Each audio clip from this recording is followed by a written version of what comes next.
वाइजन oops में आपका स्वागत है और आज आपके सामने मैं लेकर आया हूँ अनबिलीवेबल स्टोरीज जो इस पद्मा अवार्ड्स 2023 के अंदर से आई है।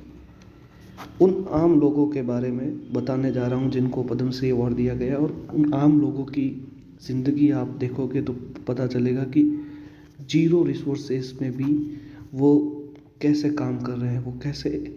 और आपको मैं आज 4 लोगों के बारे में बताऊँगा, उनमें से 3 को तो सोशल वर्क के लिए दिया हुआ है। बिल्कुल जीरो रिसोर्सेस में लोगों के लिए कैसा काम कर सकते हैं।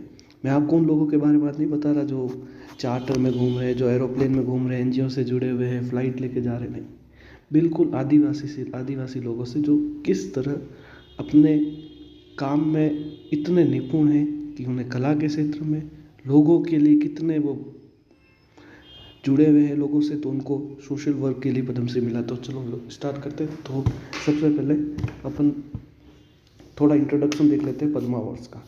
तो पद्मा अवार्ड्स अपने इंडिया में 1954 से दिए जा रहे हैं। तो 2 अवार्ड दिए जाते थे, एक तो होता था भारत रत्न और दूसरा था पद्मा अवार्ड्स। पद्मा अवार्ड्स के अंदर 3 कैटेगरीज थी, पद्म विभूषण, पद्म भूषण और पद्मश्री। तो 1954 में, और इसका अनाउंसमेंट कब होता है ये आप ध्यान रखना एग्जाम के लिए, 25 जनवरी के दिन। कितने 25 जनवरी के दिन अनाउंसमेंट होता है, ज़्यादातर रिपब्लिक डे के ओकेशन के लिए। और कौन करता है? प्रेसिडेंट करता है। ठीक है, तो पद्म विभूषण, पद्म भूषण और पद्मश्री आता है। पद्म विभूषण सबसे हाई लेवल का होता है। आपको मैं फोटो बताता हूँ, अगले स्लाइड में फोटो आएगी। जो आप फर्स्ट देख रहे हैं ये हो गया पद्म विभूषण, सेकंड वाला हो गया पद्म भूषण और तीसरा हो गया पद्मश्री। ठीक है, तो चलो आज का वीडियो स्टार्ट करते हैं। और आप मैं तो सच में इतना मोटिवेट और इतना भावुक हो गया था इन लोगों की स्टोरी जान के कि कैसे जीरो रिसोर्स में भी ये अपना काम कितना महत्वपूर्ण और कितना अच्छी तरीके से कर रहे हैं। चलो मैं आपको बताता हूँ। सबसे पहला ये 4 लोग हैं, इनके बारे में बताने जा रहा हूँ, और बहुत ही ग्रेट लोग, आप देख सकते हैं। चलो स्टोरी बताता हूँ। सबसे पहले अपन की आती है श्रीमती जोधाबाई बेगा। कौन है? श्रीमती जोधाबाई बेगा, जो कहाँ की है? मध्य प्रदेश के उमरिया जिले की। इनको किस लिए मिला है? इनको मिला है बेगा चित्रकारी में, कला के क्षेत्र में, आर्ट्स के क्षेत्र में इन्हें पद्मश्री मिला गया है 2023 का। इनकी स्टोरी जान के आपको हैरान होगी कि इनके माता पिता बचपन में ही डेथ हो गई थी। ये मध्य प्रदेश के लोड़ा गाँव से आते ही छोटा सा गाँव है। ठीक है, और ये बेगा चित्रकारी, पर ये बेगा चित्रकारी सीखी कैसे, ये आपके मन में आता होगा। तो इनके माता पिता की डेथ तो बचपन में ही हो गई और छोटी उम्र में ही इनकी शादी करा दी गई। ठीक है, और 40 साल की उम्र में इनके पति की डेथ हो गई। ठीक है, और इतनी दुख में, इतना गरीबी में जीवन यापन करते हुए 60 साल की उम्र में एक कला निकेतन से गोपाल स्वामी नाम करके एक व्यक्ति आए थे, जो इनके गुरु माने जाते हैं, जिनका नाम है आशीष स्वामी। ठीक है ना, तो उन्होंने 60 साल की उम्र में उस गांव की आदिवासी महिलाओं को ये कला सिखाई। कौन सी? बेगा चित्रकारी। और इन्होंने 60 साल की उम्र में वो कला सीखी और आज उन्हें 83 साल की उम्र में 83 एज के अवार्ड में इनको अवार्ड दिया गया है। और इन्होंने ये पूरा इंडिया में फैले। और 2022 में इनको कौन सा नारी शक्ति अवार्ड भी मिला था। तो आप देख सकते हैं कितना मोटिवेटेड है जोधाबाई बेगा का जीवन की। उन्होंने जीरो रिसोर्सेज में पेंटिंग सीखी, बेगा चित्रकारी सीखी, जो पूरे विदेशों तक पहुंचाई, और कितना उमरिया का, लोढ़ा का, सबका नाम रोशन किया। सीख सकते हैं आप। और दूसरा आगे बताना चाहता हूँ मैं, श्रीमती हीराबाई इब्राहिम लोबी।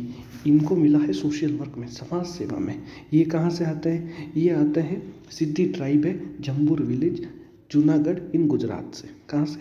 सिद्धि ट्राइब है, ये आदिवासी लोग हैं, सिद्धि ट्राइब से आती है। और कहाँ से? जम्बूर विलेज है, कहाँ? जूनागढ़ में, जो गिर के आसपास का क्षेत्र वहाँ। इन्होंने कहाँ किसके लिए काम किया?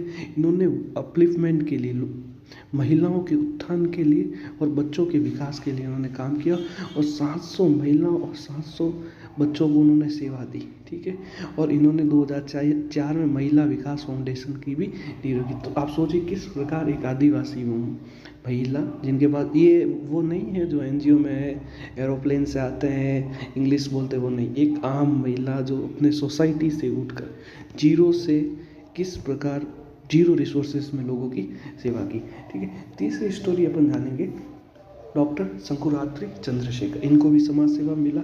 इनकी स्टोरी तो आप जानेंगे तो आप शॉक हो जाएंगे कि इनके जीवन में कैसे आया। और इनकी एज आज 80 ईयर्स है सोशल वर्क में। तो इनके क्या हुआ कि इनके 1985 में एक इनके जीवन में बहुत भयंकर हादसा हुआ, एक प्लेन हादसा हुआ जिसके अंदर इनकी वाइफ और इनके दोनों बच्चे, वाइफ का नाम था मंजूरी और बेटी का नाम था शारदा और बेटे का नाम था किरण, तीनों की डेथ हो गई।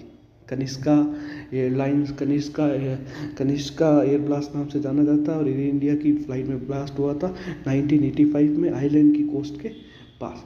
तो फिर उसके बाद 1989 में इन्होंने फाउंडेशन इस्टेब्लिश किया जिसका नाम क्या था, संकुर्ती फाउंडेशन।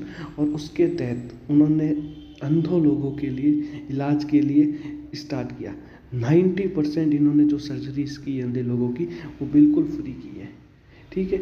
और इनका जीवन आप देखेंगे तो आप आश्चर्यचकित रह जाएंगे कि किस प्रकार उन्होंने गरीबों की मदद की, किस प्रकार निस्वार्थ से मदद की और किस प्रकार इनकी मोटिवेटेड है कि बिल्कुल डीमोटिवेट जिनकी वाइफ की डेथ हो गई है, दोनों बच्चों की डेथ हो गई, किस प्रकार अपने आप को लोगों को समर्पित किया और लोगों को कुछ देने की चाह रखी।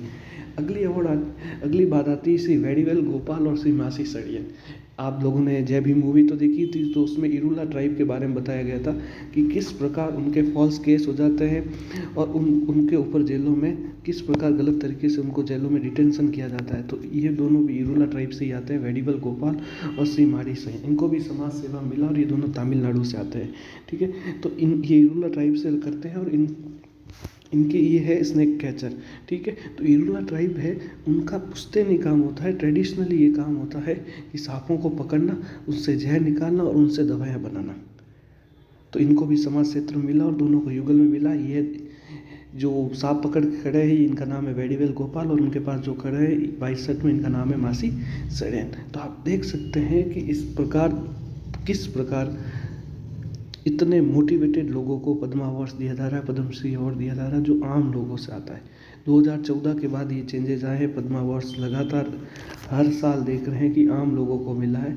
ये तो मैं 4 लोगों की स्टोरीज लेके आया हूँ। आप इस बार कम से कम 10-15 लोग थे जो बिल्कुल आम आदमी, जिनमें कोई जानता नहीं था और उनको पद्मश्री अवार्ड मिला गया, जिन्होंने ग्राउंड पे रहते हुए किस प्रकार अपना योगदान दिया समाज के उत्थान के लिए। आप देख सकते हैं, अपन तो इतने निराशी लोग हैं कि कुछ भी बुरा आ जाए तो अपन थोड़ा डिमोटिवेटेड हो जाते हैं।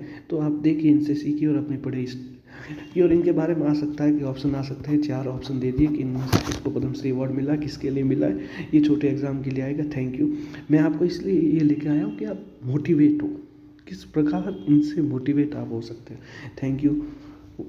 आप चैनल को सब्सक्राइब करिए, लाइक करिए और बेल आइकन दबाइए। प्लीज़ सपोर्ट करिए हमें। Thank you. Good bye.